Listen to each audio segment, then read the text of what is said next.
Hi, I'm Nick Mason, sometime drummer of Pink Floyd, but currently working with my own band on the Pink Floyd story, really. It was very successful. I really enjoyed working on it. In the world of Pink Floyd, where Roger Waters rebelled through lyrics, David Gilmour captivated with soaring guitar solos, and Richard Wright disappeared into haunting harmonies, Nick Mason was the only one who never needed to claim the spotlight. He simply sat quietly behind the drums, without speaking, without showing off, and yet he was the one who kept everything from falling apart. No one else in Pink Floyd appeared on every single album, from their early psychedelic days to the band's rise to greatness, with The Dark Side of the Moon and The Wall.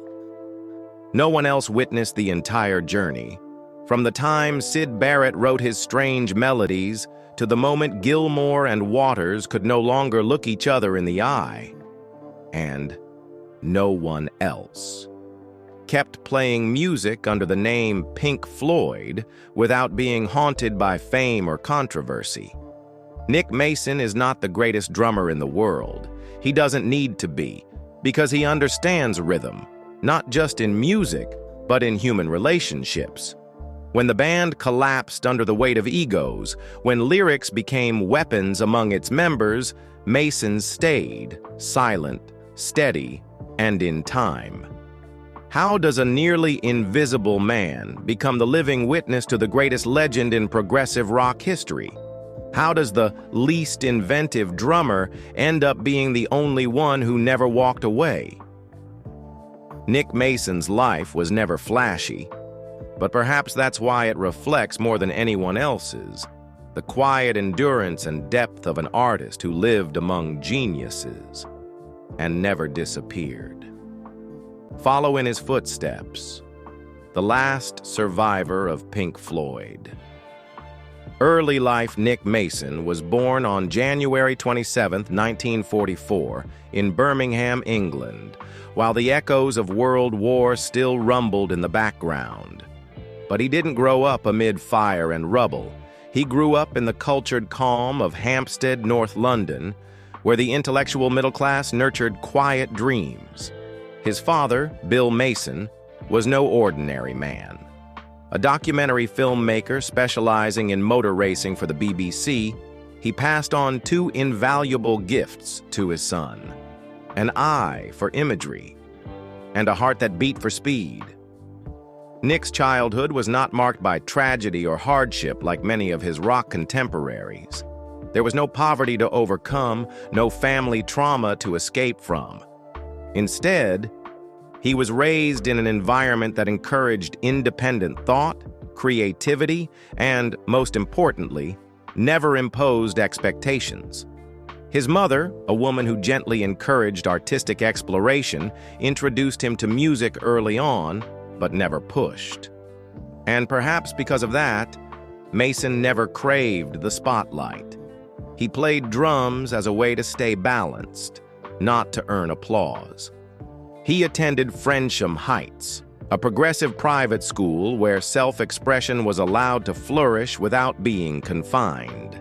There, Mason was a teenager who loved mathematics, jazz, and the thrill of dismantling motorcycle engines just to understand how they worked.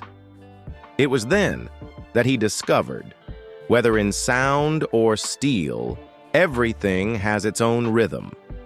But the true turning point came when Mason enrolled in the architecture program at Regent Street Polytechnic, now the University of Westminster. It was there he learned more than just spatial design. It was where fate placed him alongside two pivotal names, Roger Waters and Richard Wright. Three students, three contrasting personalities, formed an amateur band called Sigma 6, the earliest incarnation of what would become Pink Floyd.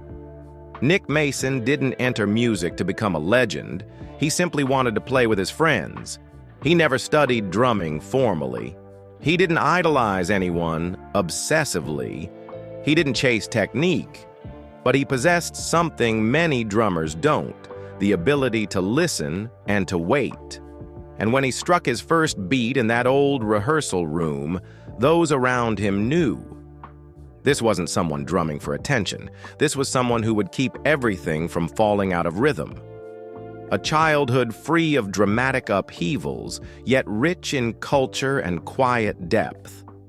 That was the foundation that would later make Mason the stabilizing force in one of the most unbalanced bands in rock history. Early career. Nick Mason didn't enter the music world with dreams of conquering it. For him, everything began with coincidence and friendship. In 1964, while still an architecture student, Mason joined Roger Waters and Richard Wright to form the band Sigma 6. They played at student parties, small clubs, and makeshift studios around London. In a world where the guitar ruled every band, Nick chose to sit behind the drums, to be the timekeeper of a growing chaos. The band's name changed constantly, from Sigma 6 to the T-Set, then the Abdabs, but what never changed was the bond between three architecture students and their shared passion for experimental music. Everything shifted when Syd Barrett, an eccentric art student with eyes blazing with hallucinations, joined the group. It was Barrett who coined the name the Pink Floyd sound, inspired by bluesmen Pink Anderson and Floyd Council. The years 1965 to 1967 were a time of wild experimentation. Instruments processed through tape loops, sounds echoing as if from another galaxy, stage lights refracting through oily liquids. And in the midst of this chaos, Nick Mason drummed like a man laying the foundation of a surreal house. It was no accident. He was the only one in the band who understood structure. Architecture was his first language, and he brought it into music in ways few noticed. When their debut album, The Piper at the Gates of Dawn, 1967, was released, Pink Floyd became a symbol of psychedelic London. But at the same time, Syd Barrett's fragile mental state began to unravel. Failed performances, vacant stares, songs like Jug Band Blues sounding like farewells before the singer himself even understood what was happening. And amid that collapse, Nick Mason once again remained silent, not withdrawing, not complaining, just keeping the beat. When Barrett left the band, many believed Pink Floyd would fall apart. But Mason, along with Waters, Wright, and newcomer David Gilmour, chose to continue. They had no clear direction, no real leader, but they had something invaluable, a drum beat that never faltered, even as the world around it cracked. The 1960s ended in confusion, but it was also the beginning of one of the most creatively explosive periods in music history. And at that moment, when everything seemed likely to collapse, Nick Mason was the only one not shouting, not fighting, not exhausted, just drumming, steady as a heartbeat, a craftsman of sound, a builder of foundations, a silent drummer but an irreplaceable one. Career success. As the 1970s began, Pink Floyd was no longer a small experimental band.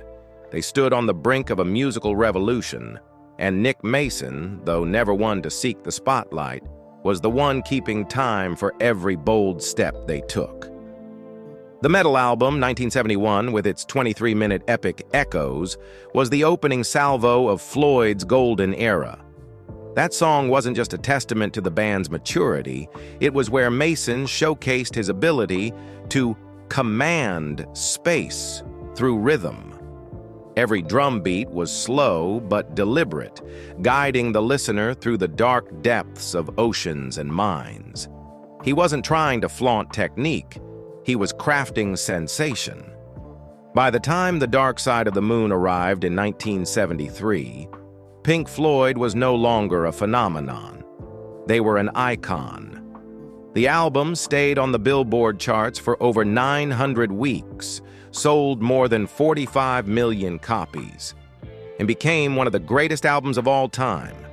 But few noticed that amidst the surreal synths, soaring guitars, and Waters' philosophical lyrics were Mason's delicate rhythms, pulsing like a heartbeat. Not flashy, not cluttered, just enough. And exactly where needed. Especially on Time, a track that opens with chiming clocks before exploding into a storm of drums, one of Mason's most unforgettable moments. That success was followed by Wish You Were Here, 1975, Animals, 1977, and The Wall, 1979. Although Mason's songwriting contributions diminished, with most material increasingly controlled by Waters, he remained the musical backbone, the stabilizing force amid growing internal tensions. On One of These Days, Mason didn't just drum, he growled through a vocoder. "One of these days, I'm going to cut you into little pieces." The only vocal line of his career, yet instantly iconic. By the 1980s, as the band fractured, Waters departed, and Gilmour carried on the Pink Floyd name, Mason was the only member who could move between the two camps without being entirely resented. He played drums on A Momentary Lapse of Reason, 1987, and The Division Bell, 1994, though much of the actual drumming was handled by session musicians invited by Gilmour. Mason's role was often symbolic. Outside of Pink Floyd, Mason explored personal projects. Nick Mason's Fictitious Sports, 1981, a satirical jazz rock solo album created with Carla Bley, and production work on various post-Floyd projects. Though none achieved commercial success, they revealed a curious Mason, eager to explore musical worlds beyond the Floyd universe. Nick Mason's career was never about being a frontman. He didn't write many songs, he didn't sing, he rarely stood in front of the camera. But for over 50 years, he was the pulse that allowed Pink Floyd's massive ideas to breathe. At the right moment, in the right space. No one painted the picture. But without someone to hold the frame, it would all fall apart. Nick Mason was that frame, unassuming but indispensable. Turmoil and Shadows. Nick Mason has long been seen as the last gentleman of Pink Floyd, soft-spoken, uncontroversial, and never one to make headlines out of anger. But in a band where egos clashed like colliding planets, silence could be a painful choice. And Mason, the drummer who kept the beat, also paid a price just to stay. As Pink Floyd reached their creative peak, the conflict between Roger Waters and David Gilmour gradually surfaced. By the late 1970s, Waters had taken control of the band's artistic direction, turning it into a vehicle for his personal tragedies and political views. Richard Wright was pushed out. Gilmour pushed back. And Mason, as always, chose to stand in the middle, not opposing, but not supporting either. Yet that neutrality made him the most forgettable member. Gilmour doubted his convictions, while Waters saw him as agreeable but indecisive. In his memoir, Inside Out, Mason admitted, "I stayed, but many times I felt like just a printed name on the album credits." It wasn't a complaint, just the cold truth of someone surviving amid growing fractures. Trapped between the band's two power poles, Mason also faced lingering doubts about his creative ability.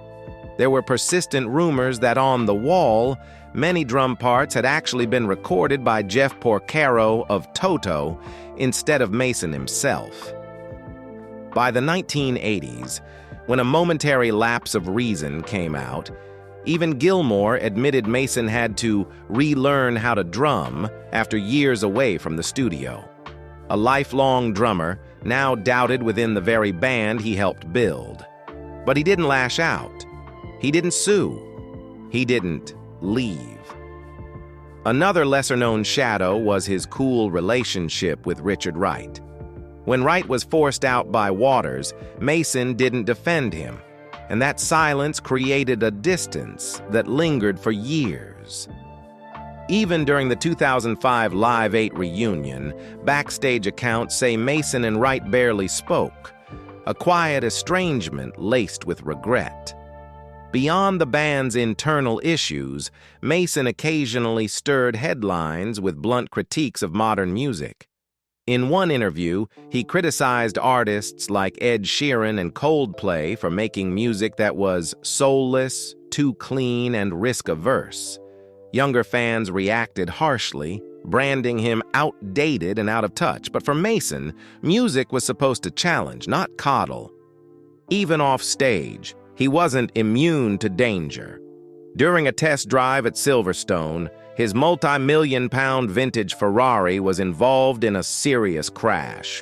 He nearly died, but not wanting to attract attention, he kept the entire incident private. To him, pain was something to be carried quietly, just as he'd always carried the beat for the band, silently, without asking to be seen. Throughout his career, Nick Mason was never in the spotlight, but he was also never replaceable, not because of virtuosity, but because of constancy, not because of a flashy persona, but because of his ability to endure among fragments.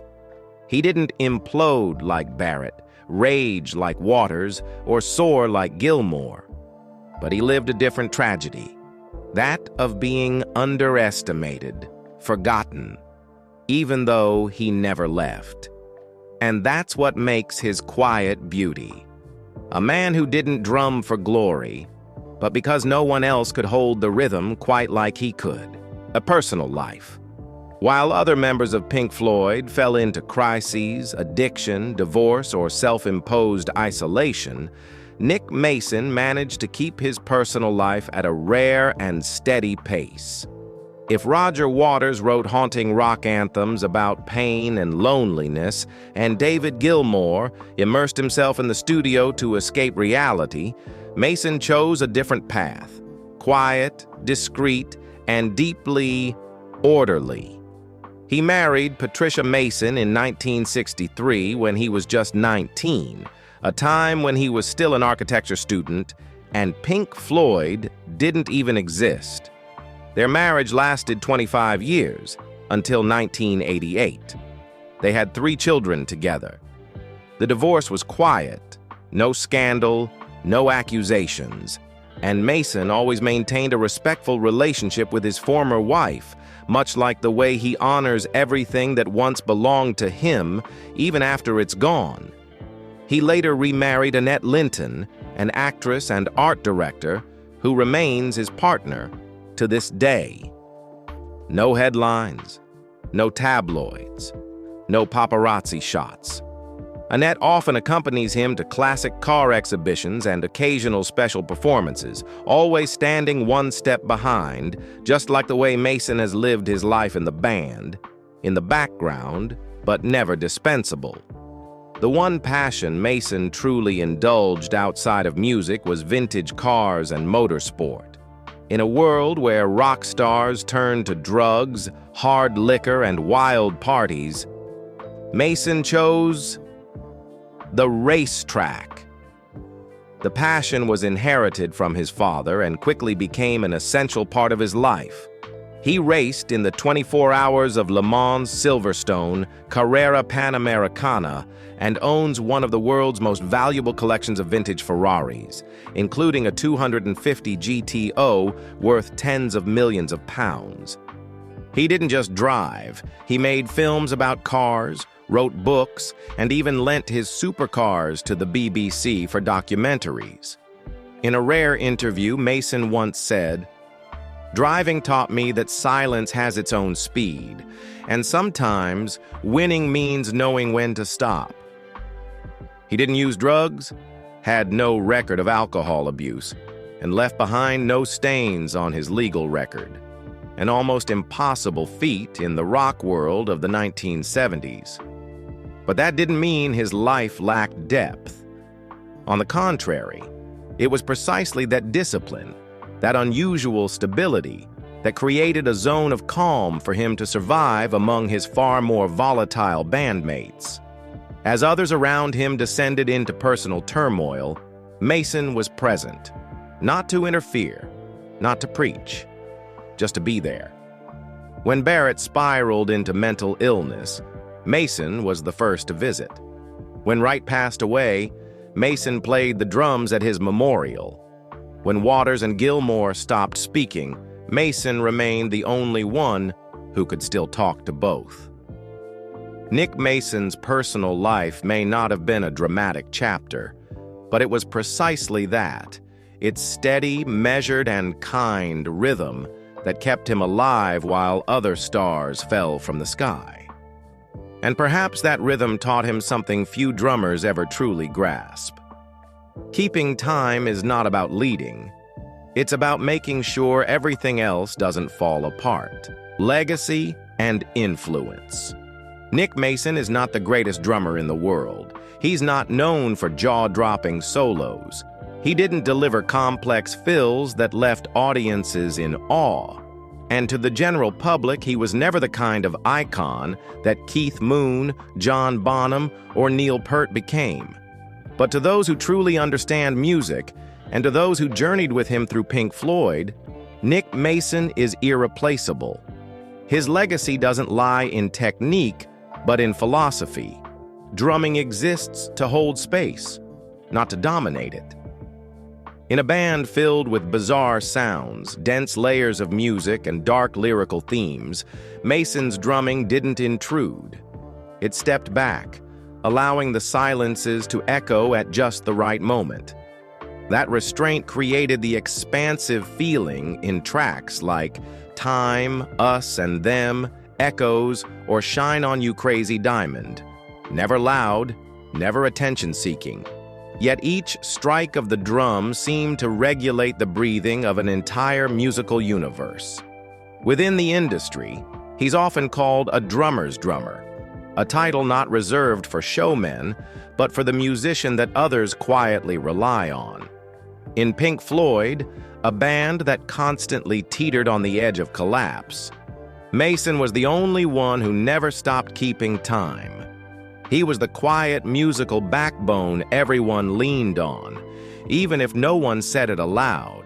As for accolades, Mason and Pink Floyd were inducted into the Rock and Roll Hall of Fame in 1996 and received countless international honors. Yet he rarely attended award shows, rarely gave interviews, and when he did, he preferred to talk about cars. But his greatest contribution, far beyond music, was his enduring presence and refusal to bend to trends. In an industry obsessed with streaming numbers, Mason chose to swim upstream. In 2018, he formed the band Nick Mason's Saucerful of Secrets, not to polish his brand, but to perform early-era Pink Floyd songs, tracks that even Gilmour and Waters had left behind.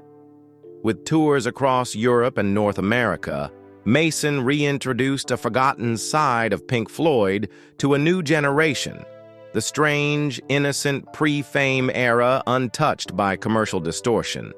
He also penned the memoir Inside Out, a personal history of Pink Floyd, 2004, regarded as one of the most honest and insightful accounts of the band's inner workings, not sensationalized, not biased, but deeply perceptive. His writing voice mirrors who he is, calm, witty, and never overstepping. Mason's influence isn't measured in obvious ways. It lies in the realization that no great band can exist without someone to hold the rhythm, and that the best timekeepers don't need to play more, only to play right.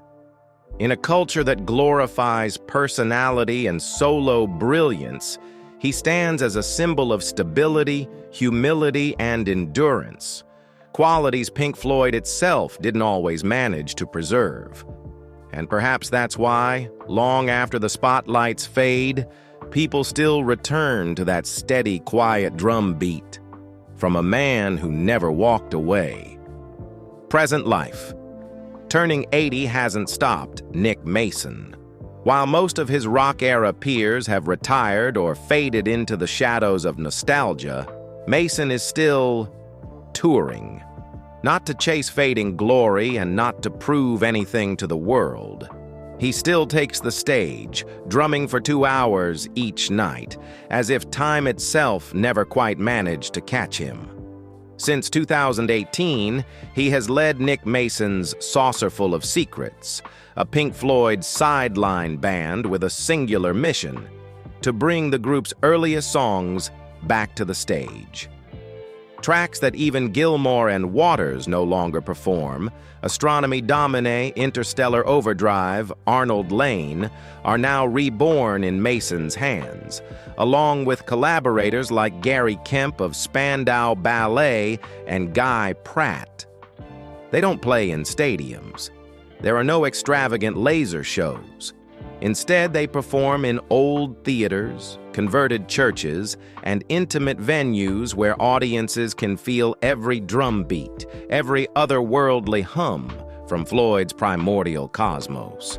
In 2024, Mason took the band across Europe, from Frankfurt and Berlin to Rome and Italy's historic towns. The tour, titled Set the Controls, drew tens of thousands. Older fans, yes, but also younger ones who had never lived through the age of Pink Floyd. The Frankfurt live show was recorded and released in Dolby Atmos under the name Echoes Live for Record Store Day 2025. The special edition quickly became a collector's item, not just for its rare spatial audio quality, but because it revealed one truth. Nick Mason still plays the drums with the mind of an artist, not the instincts of a nostalgic. Offstage, Mason still resides at Middlewick House in Wiltshire with his second wife, Annette. In June 2025, he opened the estate for the annual Open Garden charity event, attracting over 15,000 visitors. He signed autographs for fans under a light drizzle, talked about vintage Ferraris, and laughed when asked, "Can you still drum as fast as in one of these days?" Though he remains active, Mason doesn't hide the reality that time is finite. When asked whether he would be open to one final Pink Floyd reunion, he replied, "I'd always be ready, but no one else wants to anymore." No bitterness, no sadness, just a light answer, like a rim shot from someone who's learned to live with silence. Nick Mason, at 80, has not retired. Not because he fears stopping, but because he understands that sometimes keeping time is a responsibility. When everything else in Pink Floyd has fallen apart, friendships, memories, rights, he still preserves the one thing no one else can: the original soul. And by continuing to perform, he's not just keeping the music alive, he's preserving an era, a memory, a lingering question that has never quite been answered. Without Nick Mason, what would be left of Pink Floyd? Nick Mason was never the one to step into the spotlight. In a band where each member once shone in their own way, from Gilmour's soaring melodies, Waters' rebellious lyrics, to Wright's surreal atmosphere, he was the only one who didn't need to shine, to stay. No lead vocals, no lyric writing, no shocking statements. Mason simply played the drums, steadily, precisely, and knew when silence mattered more. But it was that very silence that kept Pink Floyd from falling apart. When Barrett melted into hallucinations, when Wright was pushed out, When Waters and Gilmour couldn't look each other in the eye, Nick Mason remained, keeping time, quietly reminding everyone the music wasn't over yet. He was never great in the way people imagine a rock legend, but he was persistent, humble, uninterrupted, and in a world of artists full of detours, he was the only one who never gave up, never took a different path, never chose fame over friendship. A man who built the foundation while others built the castle. Today, at 80, Mason still performs. Not because he needs the money, not to relive the past, but because he knows some rhythms still need to be kept, even if no one notices anymore. Because music, if no one holds the beat, slowly turns into noise. If you've ever listened to Pink Floyd and only remembered the guitar, the synths, the vocals, try listening again. Between the silences, there's something that never breaks. The drums of a man who never left. And if you believe the world needs more people who know how to keep time rather than steal the spotlight, share this story. Thank you for watching until the end. Hit like if you've ever been moved by a Floyd drum break you didn't notice before. Comment below. Which song made you feel Nick Mason's quiet but essential presence the most? Subscribe to the channel so you don't miss more deep dive stories about artists who changed music, not with noise, but with endurance. Thank you for listening, truly listening.